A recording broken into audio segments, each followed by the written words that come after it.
it's really important to be honed in on specific people that you're talking to, not necessarily like Jane down the street, but like the problems that that person has, the stage of business that that person is in, or their relationship, or whatever it is when you're creating content. So, can you talk a little bit about the importance of knowing who your audience is when you're creating content?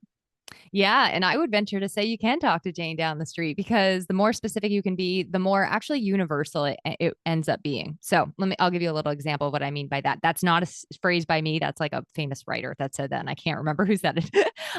But like if you imagine an apple, okay, I'm like, Melissa, imagine an apple.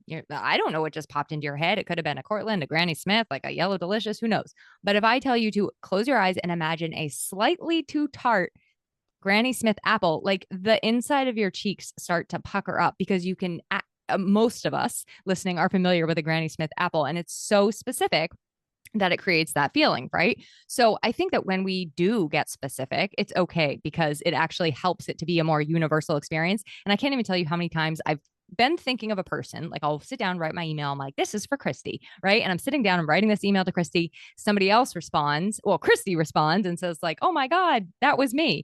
Somebody else responds and says, like, are you in my head right now? So the point is a lot of the specific things that we all encounter on a day to day, the specific pains and challenges, those are actually universal experiences. We may know